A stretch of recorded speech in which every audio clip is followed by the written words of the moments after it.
It's okay. You are? I'll tell Kim. Thanks for coming. That's very nice of you. I just wanted to So steal. you need it, you know, we're even Evaluation Subcommittee Chair and soon to be Assessment and Student Learning Outcomes Chair, I suspect. And Yes, I think that's happening. I think that's going to happen. I think that's going to happen soon. And I'm Eva Bagg, Associate Dean of Institutional Effectiveness. And we have gotten together to present some information on survey developments because this is a very effective assessment tool and we're now going into this whole outcomes assessment process. So we thought that this might be a good workshop. And I'm so pleased to see so many people from all different walks of the college coming to this. So thank you all very much. And as we go through the PowerPoint and the handouts, please, if you have any questions, if you need clarification, if I tend to go too much on the instructional side or she goes too much on the service side and you need some clarifying questions, don't hesitate because we're here to help everybody and get you thinking about how to develop a survey effectively. Alrighty? Okay, let's get going. Okay. All right. First, we need to talk about generally, basically, what is a survey. You have the information up there. Basically, it's a process of trying to get information, typically more about attitudes and perceptions that people have about either learning or a service, and that's what you're trying to ascertain. You can do a sampling of the information, you can survey everybody, something, and we're going to get into more of those details. But that's what you're really trying to find out. The next slide is out of order in your handout. So if you look at your handout, it's the top of the second page right here. So let's see how much you're paying attention right away. I'm going to start off, okay, that's what surveying is, and the first thing you have to think about is a survey really the best thing for the information you want to find? So just to do a survey, just to survey, is not the right reason to create a survey, for lack of a better way to explain it. You must have a distinct and practical purpose for doing a survey. And if you can't figure that out right up front, then surveying is not for you. So you really have to know exactly what you're trying to find out. And then maybe a survey will be your choice. Kim, can I stop you real quick? You Get a show can, of we hands? always Okay. do this. Okay. Can I just get a show of hands? Who is here at this workshop because you're thinking of developing a survey to assess a service or a student learning outcome? So that's very practical, and then we can kind of be mindful of that you're trying to hone in on that particular purpose. We're gonna I'm walk just you through curious. it. Okay, Thank you. does that make sense? Now the next bullet item in here, we need to see if it's practical or not for, you need to think, is it practical for me to actually make a survey and actually distribute a survey and be able to collect the survey, and do we have the time and the resources to tally the survey and all of it. So these are the things, we want you to think about these items up front before you even get started with developing a survey, because this can then either start you or stop you right off the bat before you put in too much time or effort. So these are some considerations you need to think about. And here we talk about survey fatigue, bureaucratic fatigue, assessment fatigue, audience fatigue. If I'm thinking students, and if every student who goes into every class, every program is given a survey, they're going to get tired of taking surveys, right? And you're going to get tired of tallying surveys, and we're not going to have the resources. So you have to be judicious about how we do this. So surveys are great for like at the program level. And so there are a lot of disciplines within a program, and if every discipline did their own survey, maybe it's better to just put everything in one survey and get them in one shot. So these are the things you need to consider when you're planning for a survey. Low quality. We just don't want to throw a survey out there because we now have to do outcomes assessment, and you know that a survey is one way you can assess, and so you just make some funky little survey and just throw it out there. And so you have to commit to making a good quality survey that is going to give you the information that you are looking for. And if you're not able to commit the personnel, the resources, and the time for this, maybe surveying isn't the right approach at this particular time for you. Maybe later. Okay? But these are some things to think about. Indirect versus direct assessment issue. A survey is an indirect assessment. You are not directly, numerically assessing student learning or the actual service. You are surveying somebody's opinion, somebody's perceptions, which are very valid and can provide very helpful information for all of you. But it is not a direct assessment measure. And for most of our outcomes assessment process, for SLOs and SUOs, we are looking for direct assessment measures. You have to have direct assessment measures. Then beyond that, if you want to throw in a couple of indirect assessment measures to get more of that quantitative opinions and things like that, that is absolutely acceptable. But do not misconstrue that, well, I did a survey, I did my outcomes assessment. A survey by itself is not appropriate. That by itself is not appropriate for outcomes assessment. As part of multiple measures, absolutely. Okay, so doing other kinds of assessments, this can help inform and enrich the information you're getting for the outcomes assessment process. Does that make sense to everybody? Y'all with me? Okay, good? Yeah? Okay. One-shot assessments are less valuable than continuous assessments. So once you develop a survey, once you tweak it, you get it the way you want to do. Just doing a survey one time to give you a little snapshot is nice, but you really want to think about committing to a more continuous process, like maybe at the end of every year, end of every semester. Right, and this is what we're looking for in order to improve, right? Remember, we keep talking about assessment. The ultimate goal is to improve our programs. So you're really, through the use of a survey, for example, it's an indirect measure to assess ongoing improvement over time. So then you would administer the same survey over time. So you're trending, you're monitoring to see the changes.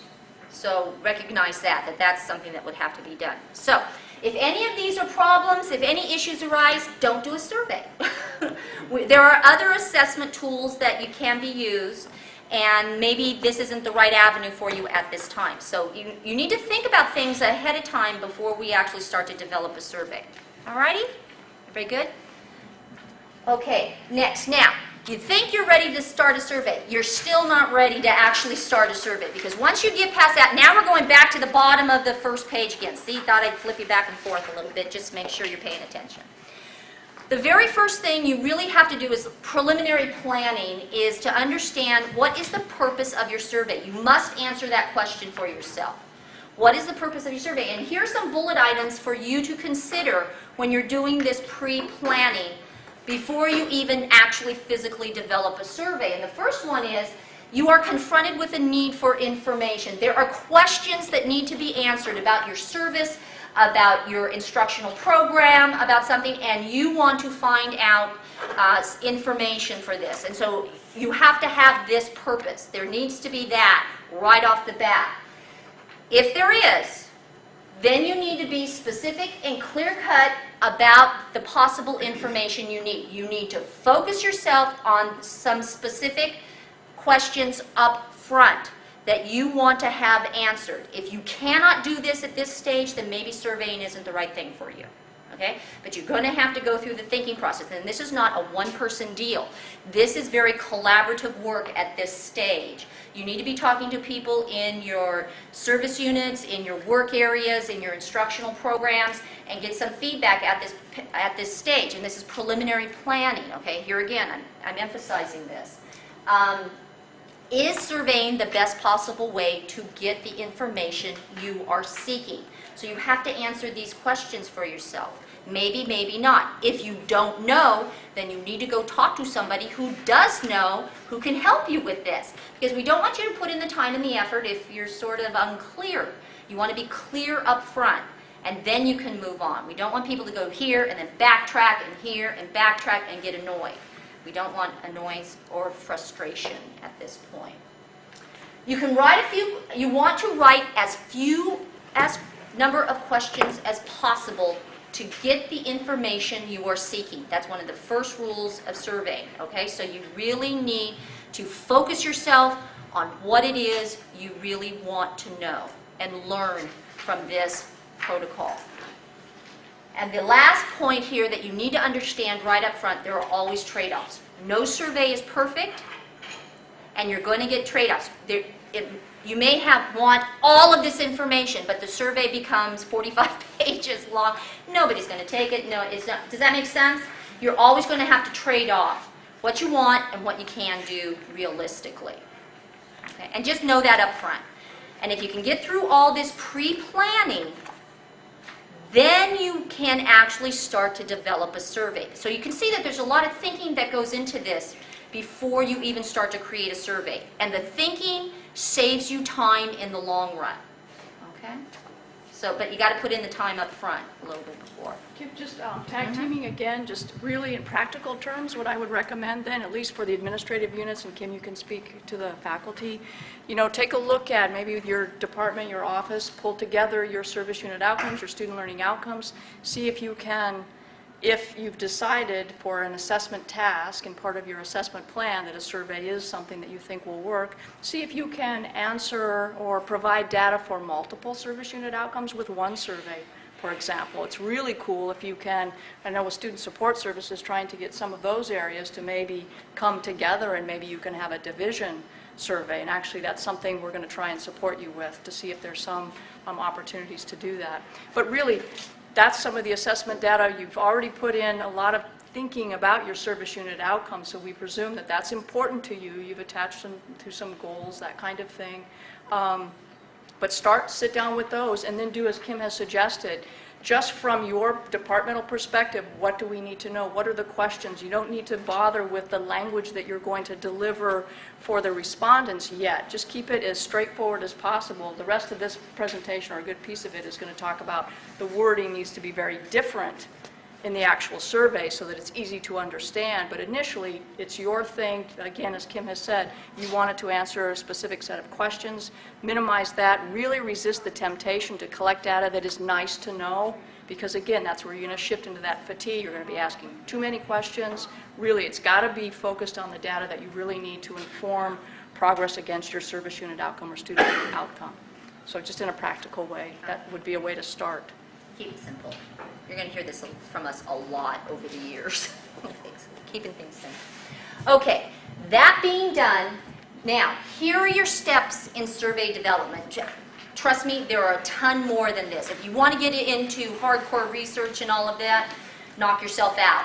We don't want to do this here. This is just outcomes assessment, okay? So we're trying to develop surveys to give you meaningful and helpful information for your key outcome questions. And that's it. It doesn't have to be fancy, it just has to be good. That's all. So we've broken it down into a 5-step process. You've done your preliminary thinking and planning, like we said. Then step number 1, who and how are you going to administer this survey to? Who do you want to give this survey to, and how are you physically actually going to administer this survey? Is it going to be, and we'll go into more details by this, but this is your overview. Second step is what is the actual content and wording. Now this is when, like Eva was saying, you had some preliminary questions and trying to figure out, and this is where then you start to edit and really hone it down, is in step number 2. Step number 3, the structure of the responses. There's a bunch of different ways that you can lay out survey questions. We're going to go over the major format types with you, and this is a decision that you're going to have to make so that you can get the responses that are most helpful for you. That's the whole point of all of this. Then establish your sequence of your questions, of the survey, and then the actual layout of the survey so that it looks professional because you're representing your program and the college and things like that. And so people tend to respond to surveys that look professional. Okay, does that make sense? Understanding? Okay, let's drill down a little bit. Okay, step number 1. Who and how will this survey be administered to? The first thing you can see is, I start right off the bat, is sample size, because most people think they need to survey everybody. You don't need to survey everybody. You can just take a sample size, and that can provide you with enough and good information to help you do your outcomes assessment process. So don't think you have to survey everybody that walks in the door. You can just do a sample size, and that's fine. And there's now you can do the general population if you want to. I mean, knock yourself out if you want to. But if you have, 500 people walking through the door in one semester, you may not want to go through 500 surveys, okay? So that's why we're thinking sampling is good. And that's just a portion of the population you're interested in, and that's perfectly acceptable. There is a couple of different ways you can sample. Random sampling, right? You throw them all in a bucket and you pull out 25. That's okay. You can do that. That's perfectly acceptable, yeah? Then there's also something called a representative sample, which is you intentionally look at maybe like LAC versus PCC, day students versus night students. I don't know for the service area. Well, you might be interested in certain ethnic groups. You might be interested in certain populations that you serve, like there's special student services programs that you would only be focusing on those that you have an impact on with your program. So you're specifying the population, and it might be a subset already defined of the general student population. Okay. Yeah. So you mentioned earlier potentially maybe doing it as a divisional versus a departmental survey. So obviously if it's a divisional survey, it's assumed that you have, the whole division has one sample size and one, I guess, group that they're trying to focus on. Madhani, I would say in a case like that, where you're trying to get information across several departments, I'd say that bumps it up to a level where institutional effectiveness would step in and say, okay, the population that you're trying to get an understanding from would be the entire student population, and we would assist you in doing a random sampling or a stratified type of sampling where you could, depending on the questions that you're asking, make sure that we're getting the adequate coverage of the types of students so that it can be, in this way, I'm thinking we would have this one be more statistically significant, and we would really look to a size that we could talk about the confidence at which we're saying our sample represents the population of the entire student body. But I think we're getting, in that case, I think it's a higher level, and we're really at the program level where people are trying to get information quickly. We're really encouraging you not to worry to make this a rigorous statistical study because you will not have the resources. Our office can't support all of those kinds of studies, but there will be institution-level surveys that we will conduct, and actually in the future we're trying to have a number of questions that you might be able to pull information from specific items that will inform your service unit outcomes. But this is part of the process as an institution, as we're collecting the service unit outcomes that you are developing because they've made sense to you. My office, we're starting to look at those and see trends and patterns where we can cluster and come up with something that will work in that way. But for the purposes today and the kind of surveying we're talking about, we're not asking you to even consider that. If you want to be more rigorous, or if you're doing a doctoral dissertation, we can, but that's different.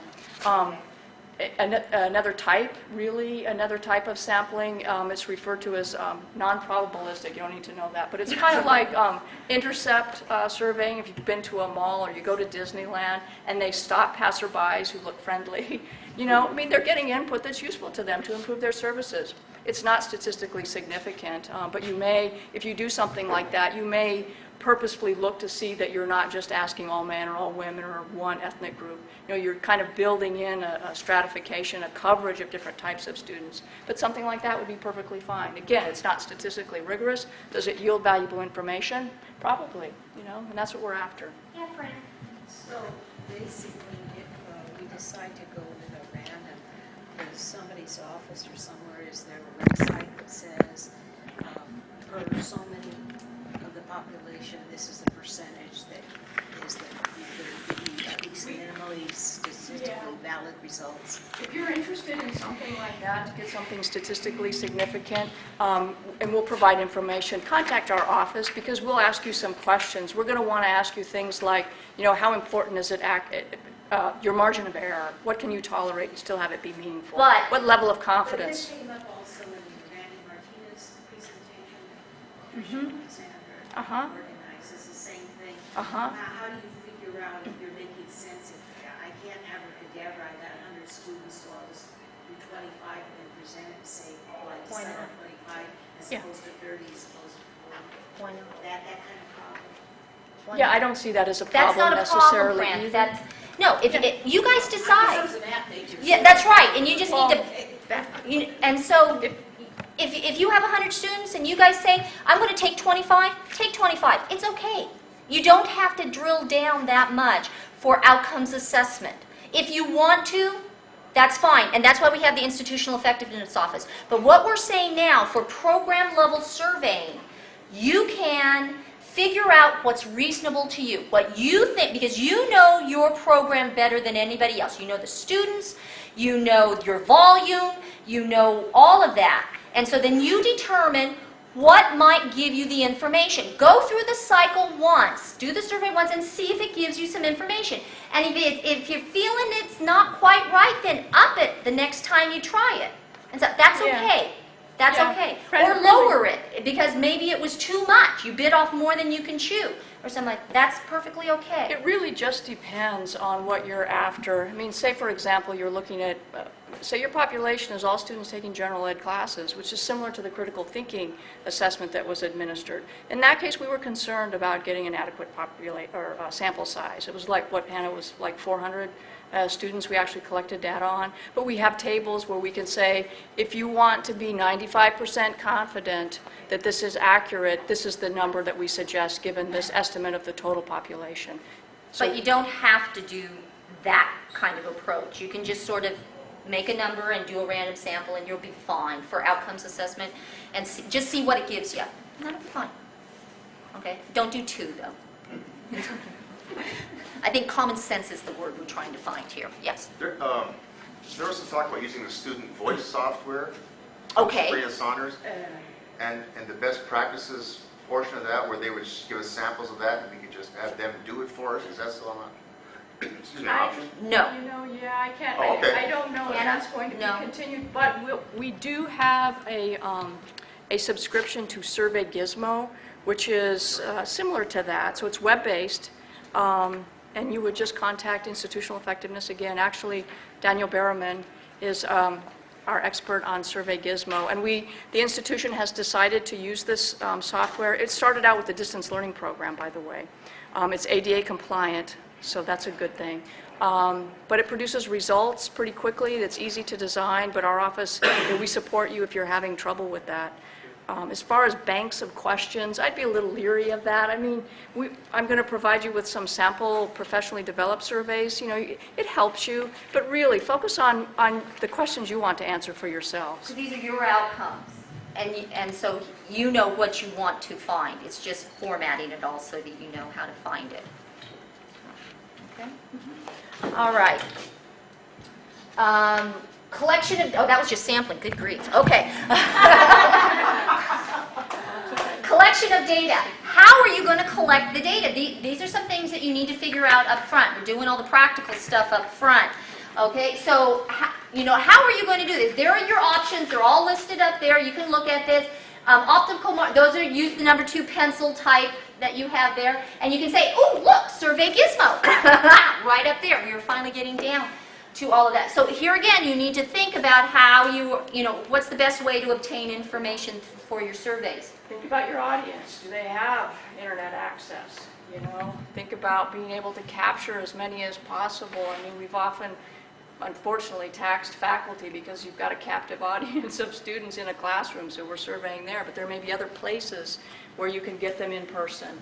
Or, if it's email, you got to make sure you've got accurate email accounts the best as possible, or your response rate is going to be pretty low. And usually for instructional programs, if you're going to do a survey like of your majors, and so you have a closer contact with your majors, and so this might be work. Email might work if you're trying to do your majors, because most faculty know the majors in their area, and so that might be a reasonable approach.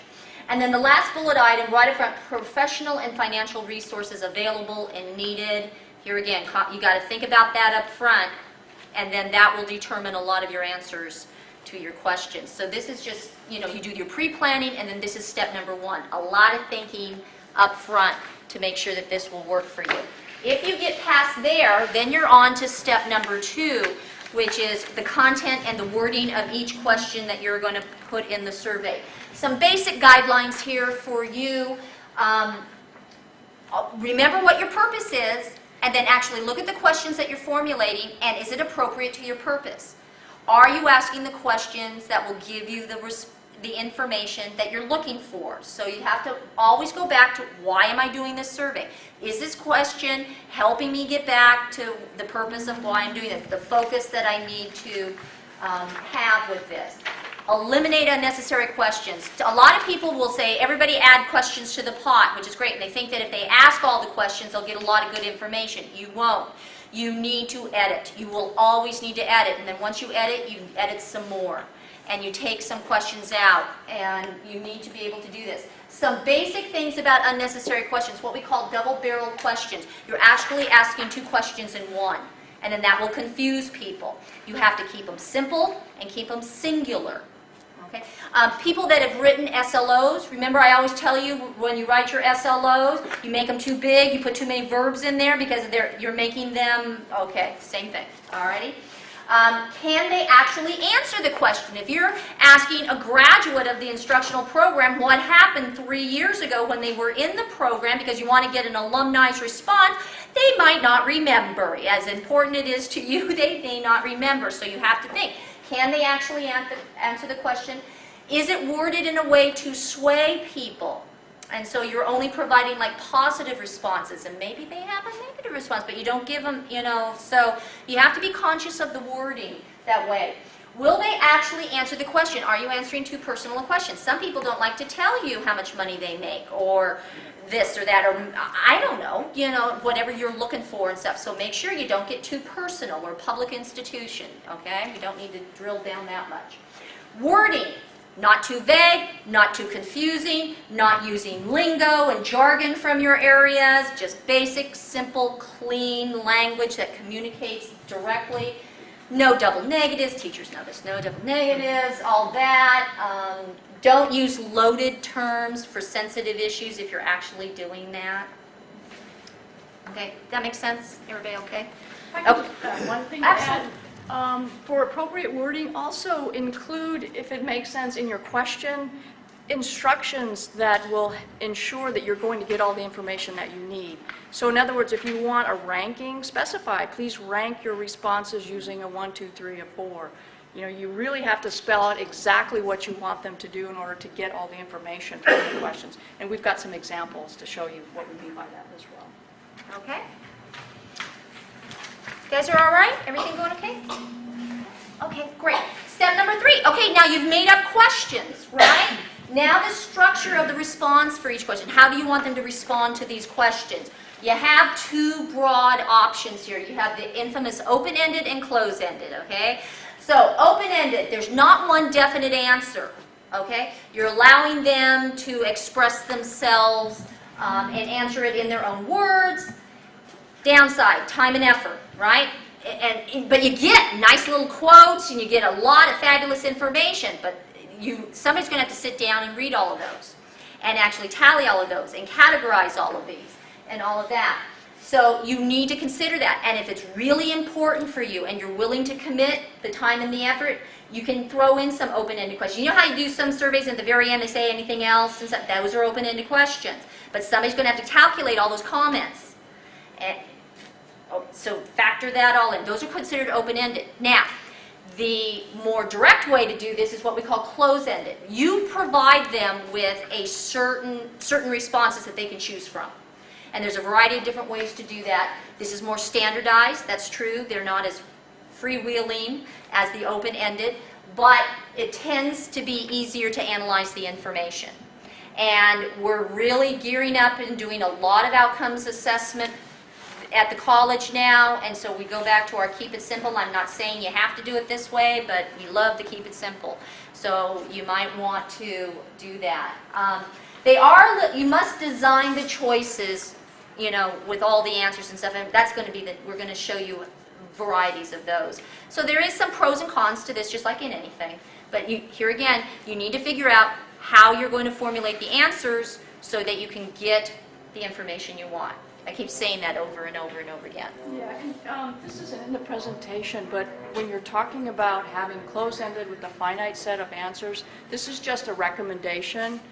What you might want to do is develop your finite answers, and if you have the opportunity, and this is really just good practice, it will go a long ways. Pilot it with a very small group, especially if it's students. You know, you may be missing something that's really relevant to their experience, and you won't know that if you have, you know, you've developed your perfect survey in a, you know, just amongst yourselves and you haven't tested it out. You might learn, you might add, you know, 2 additional sets that you hadn't even thought of, but they're important to students. So it's really worth the time if you can collect a few individuals to pilot it, see if it makes sense, see if you've covered all of the potential options. Okay, so you've made the questions, and now you're trying to figure out, and you've decided you wanted to do close-ended. Okay?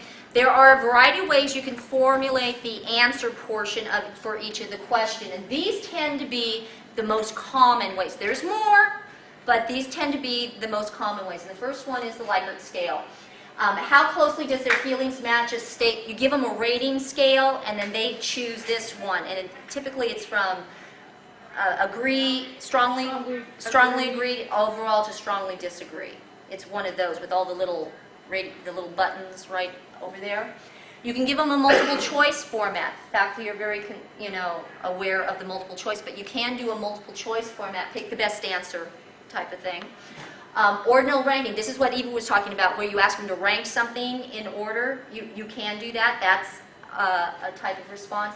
Categorical, you provide them with categories and then they pick the category that they belong to or something like that. That is an actual closed-ended response. And then numerical, it's actually a number and they pick a number, 1 through 5 or something, that gives them their feeling about the information. So these are variations on close-ended. Here are some examples, okay, so that you can see these right now. Likert. Oh, it didn't turn out right. Sorry. But just visualize the 5. Visualize the 5 is over here. Oh, it worked on my computer. Okay, so the 5 is over here and strongly disagree is over here. So you always start with positive and you go to negative, like that. Okay, so the 5 is over here, but you can see it's a scare and it's a variation of that. Multiple choice.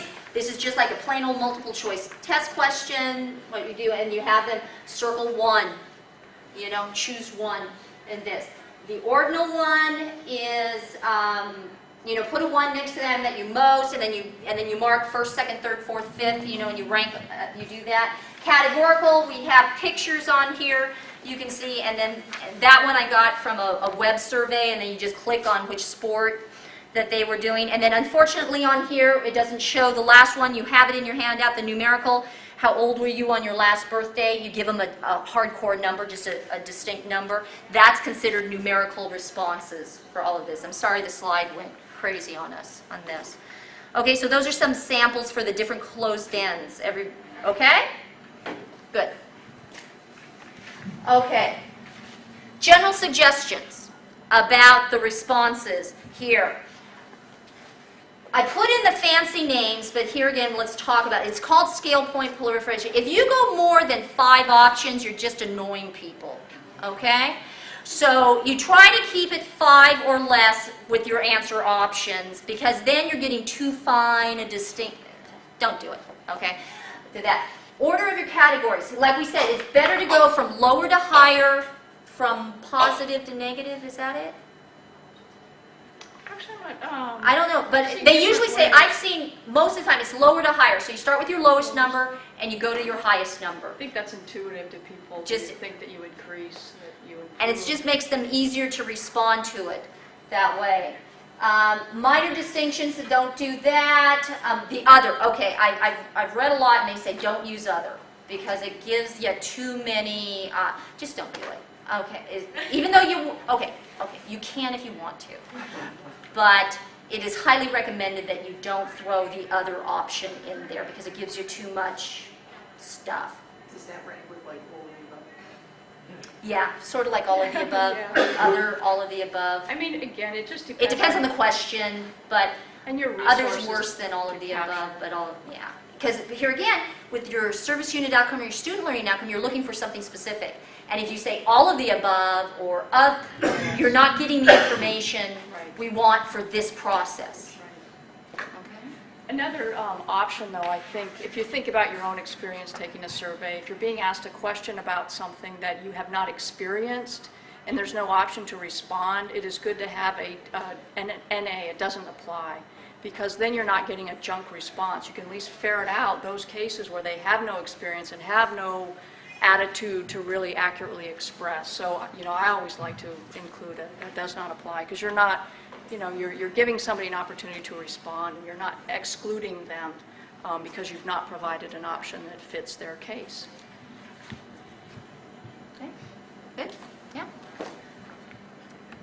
Okay, sequence of the questions. This is an example of how you can lay the questions out to try to get your biggest bang for your buck.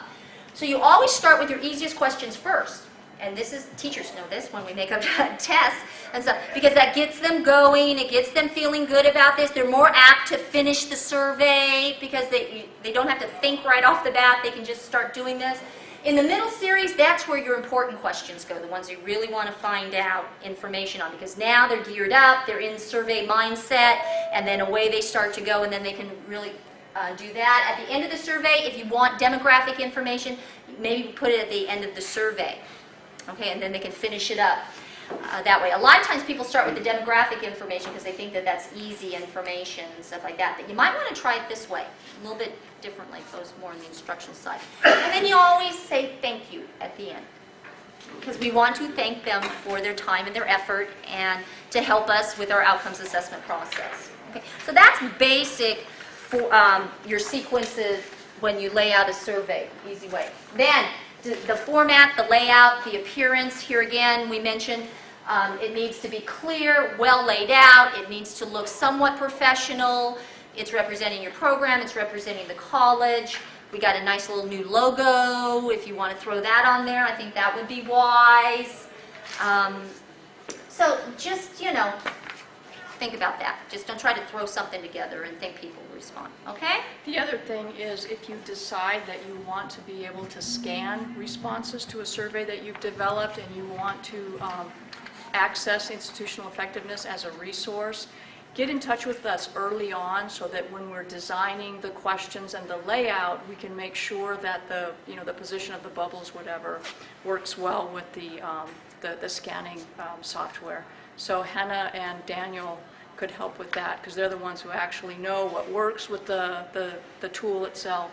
But I just recommend that you would get with us early on to help with that. Okie doke. No more questions. Okay. Okay.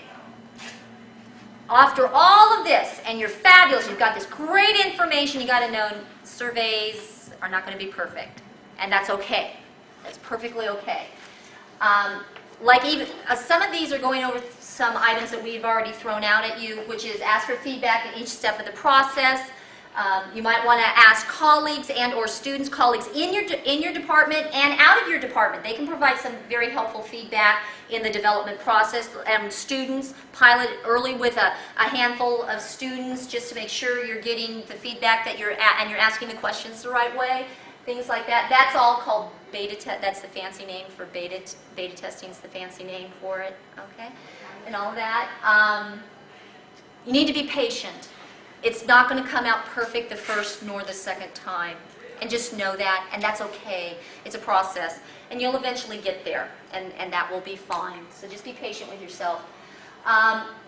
Some general suggestions on the administration is that if you're doing a paper survey, you might want to do a cover letter to explain the purpose of the survey. That helps people buy into it a little bit more. They will give you more valid responses. Things along the, instead of just throwing a survey, it's anybody who walks in the door, something like that. Confidentiality and privacy issues. If you're going to do a survey, you must be cognizant of those laws and just good practices that. So no names, no IDs, nothing like that. And even if you're tallying the surveys and you're trying to, and you take those items, you got to white them out. You just don't do it. All right? Yeah, Anything else? There are some surveys that are being administered on campus where we are collecting student IDs for the Student Success Initiative, for example. But as Kim says, when we're asking for that information, we're very sensitive. We resist asking that information because we want people to feel comfortable. You want them to, not have to even give it a second thought, that information about themselves is out there. if you're going to ask for that, you have to be really clear to them what you're going to do with that information, how you are going to protect confidentiality. You know, you'll make it really clear that only the research analysts are going to have access to the information. Faculty won't know, you know, so it can't influence their grades. If it's for employees, you know, supervisors won't know if you're asking. I think typically for service unit outcomes, you're not really going to want their names unless you're collecting it because you want to have a focus group with volunteers later on. They could volunteer their names and you would tell them why. Just be very clear and straightforward what you're doing with the data. And that's the point of the kind of surveying we're talking about here is really low-level surveying. And for this, you know, program level for SLOs and SEOs, you probably really don't need this kind of information. It's not going to help you get, you know, with the questions that you're asking. More at the institutional level, that might be relevant, and that's where institutional effectiveness comes in to the ball game and all of that, and they got to deal with that kind of stuff.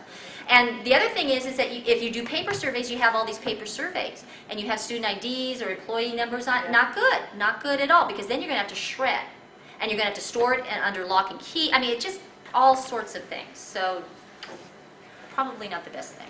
One thing I would emphasize about administration of surveys, if you have a fairly large sample and say you're going to multiple classes or multiple units or something like that, and you're not the only person doing it, you want to make sure that you're really clear that everybody who's administering the survey is doing it in the same manner, right? So, because otherwise you're going to get inconsistent results that are probably just related to the fact that the same instructions weren't given, or even the same level of expectation. I mean, if you go in there and you just sort of pass it out to people and it's not really clear, you're probably going to get bad responses. But if you've got someone who has a clear script that says, here's why we're doing this survey, you know, just briefly, and you know, make sure you answer all these questions. Do you have, look at the thing, do you have any questions? You can clarify it right then and there.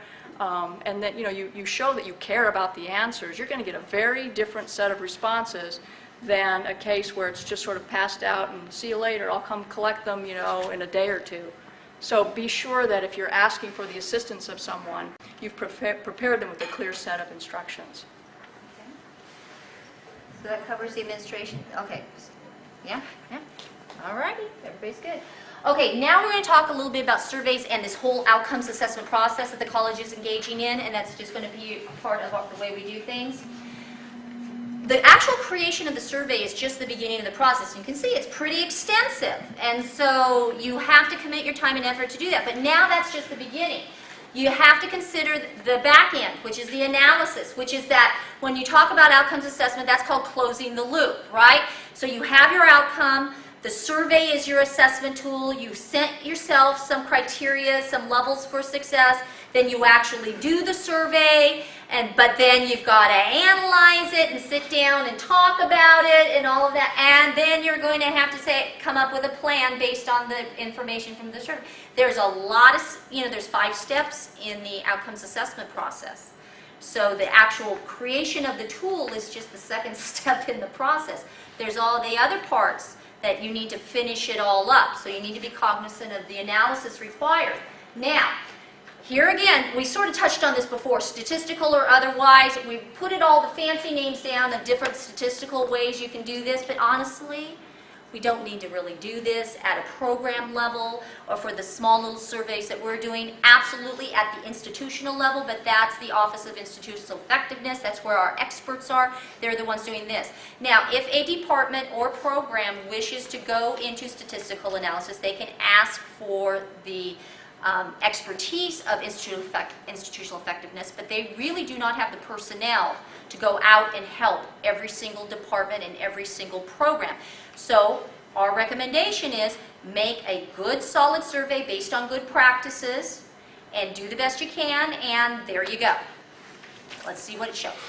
What statistical analysis package do they have, SPSS, or what are they using, and do we have access to that at all?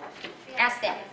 You have SPSS? We do, but concerning for surveys, typical surveys used in education, we don't need to, we wouldn't do things like ANOVAs and regressions because the type of questions and the types of response that determines what type of statistical analysis you would use. And so most likely we would likely do a frequency or a median of a response, and those you can use Excel for, that's all. Right, but as SPSS would be available then for us to use? We only have license, we share the license with matriculation. Yeah, there's very and limited number of ACIT, licenses. So, yeah, there's only a certain But, number of licenses. You know, if you are, again, if this is something that's expanding beyond a couple of departments, say again, if you're looking at general ed, and I don't know, let's say you want to take the results to a survey, an attitudinal survey, or one that's getting at, say, motivational states of students, which a survey would be a good choice to assess that. Say you want to correlate that with success on a student learning outcome. That's where we could do a correlational study, and we could help you with that. I mean, that's a very legitimate kind of application, but again, that's going beyond, you know, even just a survey. Here you're relating it to something else, a performance in some other, using some other method. But, you know, basically, as Hannah has said, typically for analyzing survey results, you would just be looking at frequencies, bar graphs, and pie charts. And actually, we're intending to conduct another workshop that's for analysis specifically, and we can show you, you know, how to use Excel in a way that's easy for those of you who would like that kind of assistance. But yeah, it's beyond the scope of this workshop even. We're back to keep it simple again, so I just want to keep telling you that. Resources, again, confidentiality again, and with outcomes assessment, this bottom bullet I want to draw your attention to, key findings. The point of the outcomes assessment is that once you do the survey, what are your key findings that the survey tells you? And that's the good and the bad, the positive and the negative. What are you doing well? What is maybe not going so well, and then we need to plan. And that is the key to outcomes assessment. You set up your outcomes, you figure out this assessment tool that you're going to use, you do the assessment, and then when you do your analysis, your point is, what are the key findings that it tells you? And that's really all outcomes assessment is asking for, is key findings, supportable conclusions based on your key findings. Okay? That's really all we're looking for outcomes assessment. And then you develop a plan based on those key findings. All right, everybody okay? Okay, because everybody's writing, so I want to make sure. Okay, now I did one slide, sorry, for the SLOs, for the instructional faculty here. Just for the faculty that's in attendance here, these are indirect measures. You probably can tend to use this at your program level outcomes, but you need to have other direct measures of student learning at your program level. You can also add this in, but by itself, this is not acceptable for student learning outcomes at the program level. But it is good. Look at the 3 check marks. That's what it's good for the instructional side of the house at the program level. What the students believe they're learning, if you want to survey your alumni, or if you want to survey employers to see how our students are doing out in the real world. The surveys work well for those 3 items on the instructional side of the house. Surveys for the instructional programs tend to look at the quality of the student preparation, either, you know, the mentor or work experience. This will be good for work experience, classes. Here again, going back out to the employer to see, were the students prepared appropriately for the jobs that they are going out and doing. So surveys are great for that aspect. Closed-end questions will give you content knowledge, tend to give you more content knowledge than the qualitative, you know, how do you feel about this and all of that. Open-ended is the qualitative compared to the closed-end. Open-ended can also give you trends and concerns, which might be helpful for your program analysis at the program level. So you might want to think about using a survey if those are important questions for your instructional program. What are the trends? What are the concerns of our program? Tend to be more for the trades and those, you know, the work experience and things like that. That was part of the instructional programs. But surveys can be very helpful in that neck of the woods, okay? But I had to throw something in there on the instructional side of the house, because surveys are going to be big for the service side of the house and can be useful in certain situations for the instructional side too. Okay? Yeah? All right. Okay, final thoughts. You can read this. You know what this is, okay? Hopefully you all are recognizing now it's going to take some time and thought and effort up front. And so everybody says, oh yeah, we'll just do a survey. Well, oh yeah, we'll just do a survey can be problematic. If you need to know, you need to go in with your eyes open about what it's going to entail and what kind of commitment from the department is going to be needed to actually do a survey. And then if you're okay with that, then do it smartly so you get your biggest bang for your buck. Okay. Alrighty? Good? You ready? We can do... Okay, hang on one second. One last thing. In your handout, besides the PowerPoint presentation, after you get through that, we gave you a handout with a little bit more information about each step in the process. I know you don't want to hear about it right now, but you can take this back and go over it again, and obviously you can call and ask questions if you want to. But trying to give you some, some things to think about and help you a little bit more when you're going through this process. Okay, so that's the rest of your handout. Okie doke? Now, you've been sitting there so nicely as students. We want to get you a little bit more involved. So, You're going to give us a survey. we're going to give you You're good. we're going to give you survey questions. How about that? You take one, pass it down. Thank you. And then Monica, will you take one and pass it over, please? So what we're asking that you do with this handout, there's 12, I believe, 12 questions. And what we want you to do, first take a few minutes and kind of glance through them and maybe make some notes to yourself. But what we want you to do is basically critically evaluate based on what you've just learned now. Yeah. Because you all know. I know, but this will be reinforcing some things. Just take a look at some of the questions. They're not themed or anything. They're just some random types of questions. And just think about, what's wrong with any of these questions, okay? And there may If be there's anything wrong. yeah, and there may be some that you really can't find anything, and that's fine. So we just kind of want to give you some practice in being critical. So We're checking the student learning. if you whip something together and then you want to go through and edit it and make sure that you're following the guidelines that we've just presented, this kind of gives you an opportunity to begin practicing doing that.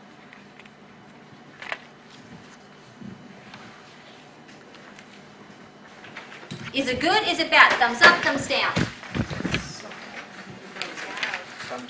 You said we got some thumbs down, we got some thumbs up. Let's hear some. What do you think? Problematic. Why do you need to know that?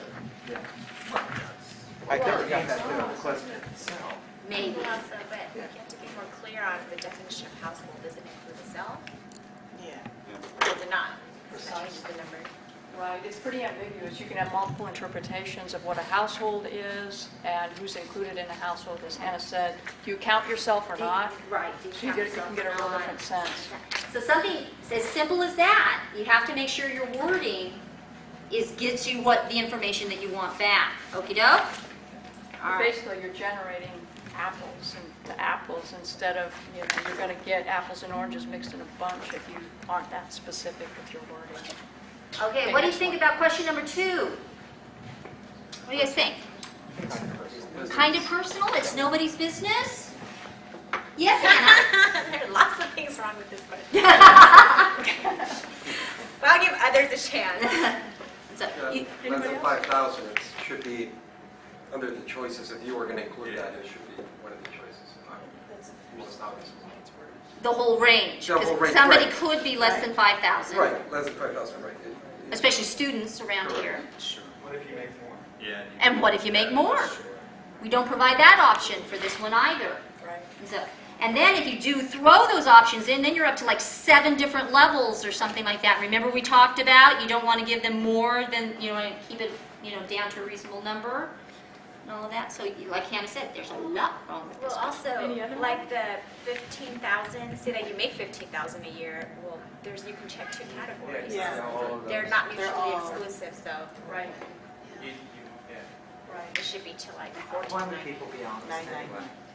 People might not be honest. It might be too personal. Because I rejected that question. So.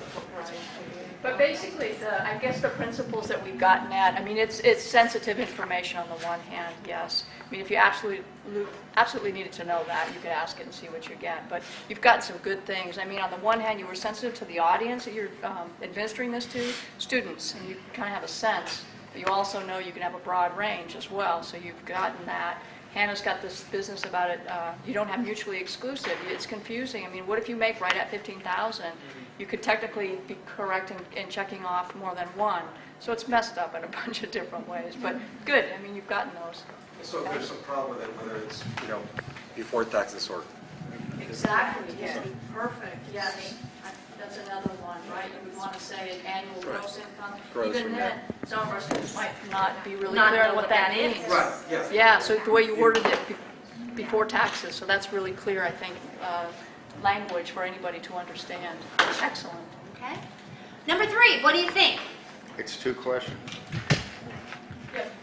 There you go, very good. Remember we talked about those double-barreled questions, asking 2 for 1, and then they'll not know how to answer it? Very good, you spotted that It's one. also leading into, please rate you, well, I think it kind of leads to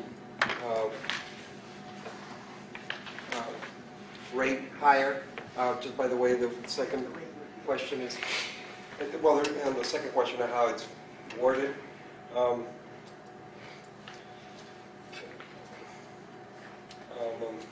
It- You mean it leads it to, because it says, do you think it will affect the image? So you're making the assumption Right, that it is well- going to, and might lead the Well- to answer a certain way. I mean, it's obviously, it says, have you used, first of all. Oh, no, we're on number 3. I'm sorry, you're right. We're on number 3. All right. Okay, you're getting ahead of Now, us. 2 questions. You're right. Okay. Yeah. We're on number 3, not Number 4. four. Number 4 is also 2 questions, that's why I. Number 4 is also 2 questions, right? Anything else you guys don't like about number 4? The When- second part, you should say if Yeah, yes, that was, then. I answered. If yes, then it's, Right, here because again, then it's it the way you word Yeah, Yeah. format, because you're not getting the information that you need. Absolutely, very good. Bill brought up a point that using the Student Success Center is actually a requirement. So if no, did you fail the class? it's kind of like, would you should.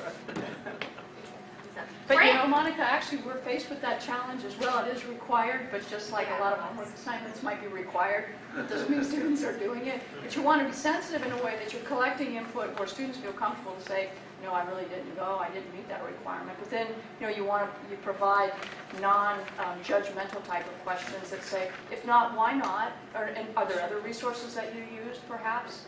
So that's a good distinction. At this point, I'd like to just add my 2 cents on that. I mean, it's this, that, again, that open comment or else a separate piece of paper where you can put your name and put comments on or questions, is the fact that I already have reports of students who are saying to me, what if we don't need this extra supplemental? And I think that's something valid to find out. We don't think it applied to us, we didn't think we needed it, that's part of it. So you have to have something open there as far as I'm concerned. I don't think that you can just do yes, no. It has.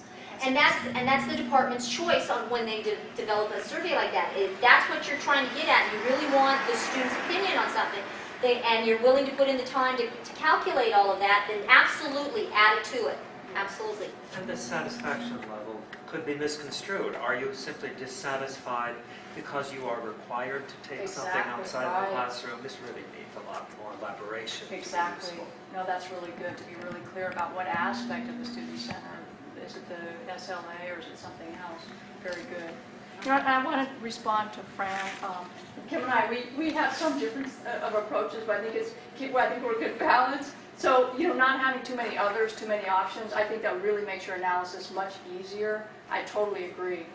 I'm an anthropologist by training. If I had my choice, I would sit down for an hour and talk to every student I possibly could instead of administer a survey. For me, they're frustrating. I feel like I'm being put into a box. But it's a good way to get a lot of information from a broad sample of people. Okay, so I always put other.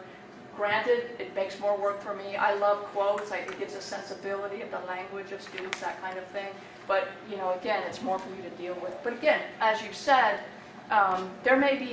you may have a sense that there's a whole experience that you're not tapping into, and you want to provide that opportunity for students to be able to say that. And then you can do that. But again, it's a matter of choice and preference and style and the purpose of your survey. Just to add to Eva, sometimes we administer focus groups with experienced students because we students experience certain things, but we might leave some of those options out, and so we focus group them to get a sense, and then from that, it might come out that some students feel like they don't need it, and that's why we would put that option in there as a response, so it'll be more focused that way. But that's also time consuming. It is. And to be honest, the others are okay because not too many people fill it out. I'm just saying, but if they do, yeah, you do have to It's analyze choices, it. it's choices. Yeah. You need to know your choices so you can make the survey the best you can for your neck of the woods. Right. Absolutely. I have a general question about surveys. I tend to be an uncooperative survey taker. That survey fatigue that you mentioned earlier. How do you factor this in? Because I think results can be terribly skewed by people simply either not caring or not liking it because of the fatigue. So how is this factored in to results? You know, for the I'll jump in. For the instructional side of the house, if you are surveying students, I really believe it's the tone that's set by the instructor when they give the survey. And it's laying the groundwork to make sure they understand the importance that people are really, this is to help the department and to help future students so we can make things better. So you got to lay the groundwork about that it's going to be taken seriously, people are going to look at it, and they're going to value the input.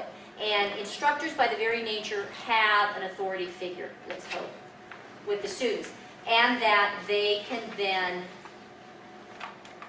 stress the import of the survey. And we're not asking everybody to do this, we're just asking you because we really want to know what you think about this program. And so for the instructional side of the house, when you're surveying students, I think we have an opportunity to let them know we really care about what they think, and we really want to know their opinions. And if you lay the groundwork, you might get a better response that you can trust. But that isn't my question. I I'm agree. That's how you present it to students. That still doesn't overcome that idea that there are those who will not cooperate. And You is always that have some that won't cooperate, but the Right. better That's my you question. present it, That's- the higher probability that you're going to get somebody Well, that will I- say, okay, do that. But you know, Bill, you always got that 10% of Yeah, your but Ken, you're students. talking you to know? a lot of professional instructors. I think most of us understand that about presenting this. But my concern is something else. What happens to the student who is not doing well in the class and Right, takes the survey? And you suspect that there's going to be some sort of, I mean, it's a negative, For it's not, For example, I'm known as a rigorous rater in the department. Most of the time, I have very positive responses from students, so I'm not concerned about that. But there are students who are going to be upset when they know they're getting a D and they take a survey. So my question is a general question. How does this affect the outcome of surveys, and how is that factored in when we take a survey, when we look at results? Is there any consideration given to that? Well, since you are going to be doing the analysis, you will need to take that into consideration. And this goes back to Fran's question about the volume. You know, you don't want to survey such a small number that that natural tendency, because you know you're going to have that kind of, input from that segment, that it will skew it. So you want to make sure that your volume is enough that you get a fair read and all of that, and that it's balanced, because that's what we're trying to do, is balance. But at the program level, for the instructional programs, like we said, for outcomes assessment, we're just trying to get information. So you want to survey enough, but not too much. And if you've never done it before, you sort of got to try it out and see if it was enough or not. And you can see, I would think, if you know the type of students that are going through your program, if you're getting a skewed response or not. And honestly, at this point, it's just gut response right now. And so that's where you have to sit down and talk to your faculty. Because some faculty may feel that it's a valid response and others may not. And so then this is part of the analysis, that you guys just sit down and talk about it. That's really all you have to do. Isn't there a built-in factor that you know that you're going to survey, that you're going to be off 1%, 2%? I mean, isn't there something? Well, if you're going to do statistical analysis, yes, there is. but you can, I mean, and you can expect there's going to be some cases where a student meant to mark something and marked another the bubble next to it. But, you know, Bill, Hey. you can tell when you're going through your responses and you can see, say a student marked all the same answers because they're being defiant and lazy, or they're just telling you, here, you know, throw it out. So do you throw those out? You could Sure. be judicious about that and document that it was clearly not a genuine, authentic response, and just take it out, because it will, just take it out. Is, Yeah, let's go. well, yeah, no, because I response level surveys are workshops. Like say you issue 100 surveys and you get 80 back versus 60 back versus 90 back. Yeah, I mean, obviously, if your response rate is low, if your sample size is low, the less reliable it is as a representation of the entire population of people that you care about. But again, it's just to be mindful of, and you do all that you can.